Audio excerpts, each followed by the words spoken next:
Cobblestone streets welcomed them. The air, crisp and cool, carried the scent of pastries. Jenny and Michael, hand in hand, were living a dream. They found themselves in a town unlike any other. Its silence was unnerving. The houses, old and imposing, seemed to watch their every move. They decided to stay, hoping for a good night's rest before continuing their journey. The inn was quiet, eerily so. The air hung heavy with the smell of damp wood and something else, something undefinable but unsettling. A single candle flickered on the table in the corner, casting long, dancing shadows on the walls. They ate their dinner quickly, their earlier gaiety replaced by a palpable tension. The wind howled outside, rattling the windows like skeletal fingers trying to break in. A sudden gust blew open the inn door, sending a chill down their spines.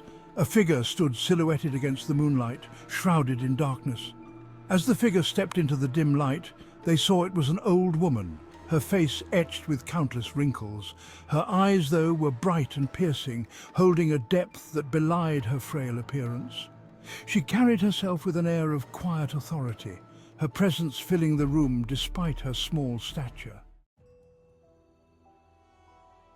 "Ilara," she rasped, her voice like dry leaves rustling in the wind. "They call me Ilara?"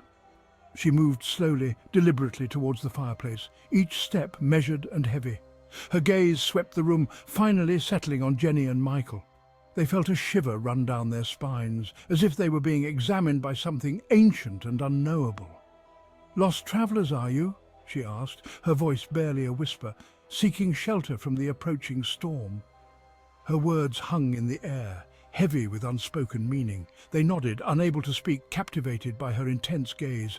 "Beware the stroke of midnight," she warned, her voice dropping to a low, guttural growl. "When shadows dance and the veil thins, stay within these walls. Venture not out, for the night here belongs to something else."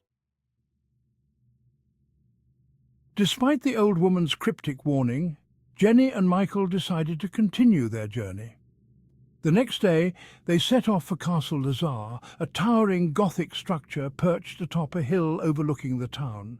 Its imposing silhouette against the grey sky seemed to radiate an aura of oppressive silence. The closer they got, the more oppressive the atmosphere became. The castle loomed large, its stone walls cold and unwelcoming. Gargoyles, their features twisted into grotesque expressions, leered down at them. They stepped inside, their footsteps echoing through the vast, empty halls. The air was thick with the smell of dust and decay, as if the castle itself was exhaling centuries of sorrow. They checked into the castle hotel, a small, dimly lit area within the castle walls. The innkeeper, a gaunt man with haunted eyes, seemed unsurprised to see them. He handed them the key, a heavy iron thing that felt strangely cold to the touch. As they settled into their room, they couldn't shake off the feeling of unease. The silence of the castle was unnerving, broken only by the occasional creak of the floorboards and the howling wind outside. They learned from the innkeeper that tourists had been disappearing from the castle, vanishing without a trace. The stories sent shivers down their spines, but they tried to rationalize them. Perhaps the tourists simply got lost in the vast castle or the surrounding woods. Yet a seed of doubt had been planted, and it grew steadily with each passing hour. As dusk fell, casting long, eerie shadows across the courtyard, they decided to explore the castle grounds. The air grew colder as they ventured deeper into the castle gardens. The gnarled branches of ancient trees seemed to reach out towards them, their leaves rustling like whispers in the wind. That night, sleep evaded Jenny. The old woman's warning echoed in her mind. She tossed and turned, the bedsheets feeling like icy claws gripping her. She glanced at Michael, his face peaceful in sleep. She envied his oblivion. Suddenly, a sound barely audible reached her ears. It was a soft shuffling sound coming from just outside their window. She held her breath, her heart pounding in her chest. Slowly, cautiously, she crept towards the window. She peered out into the darkness, her eyes struggling to adjust to the lack of light. There, in the shadows, stood a figure. It was tall and gaunt, its features obscured by the darkness. It stood motionless, as if aware of her gaze. The figure turned its head, and for a fleeting moment the moonlight illuminated its face. It was a face frozen in a silent scream, its features stretched and distorted in a grotesque parody of human expression. Its eyes, wide and vacant, stared directly at her, filled with a chilling emptiness that sent a wave of terror crashing over her. She stumbled back from the window, her hand flying to her mouth to stifle a scream. Her heart pounded against her ribs, a frantic drumbeat against the silence of the night. She wanted to wake Michael, to seek comfort in his arms, but fear held her captive. The shuffling sound came again, closer this time. It was followed by a soft tapping on the window pane. She watched in horror as a pale, skeletal hand, its fingers tipped with long, sharp nails, pressed against the glass. A voice, raspy and weak, drifted through the thin pane. "My dear," it whispered, each word sending shivers down her spine. "It's time you met your host, Mr. Lazar." Michael woke to Jenny's screams. He found her huddled in the corner, her eyes wide with terror, pointing at the window. He rushed to the window, but the figure was gone. The only evidence of its presence was the lingering chill in the air and the look of sheer terror etched on Jenny's face. They decided to leave immediately, their honeymoon now a distant, pleasant memory. As they made their way through the darkened castle, they stumbled upon a hidden door in one of the castle's many corridors.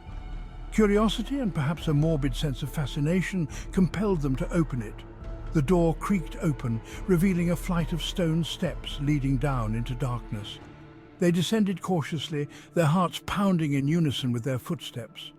The air grew heavy, thick with the smell of decay and something else, something metallic and cloying. The stairs opened into a vast subterranean chamber.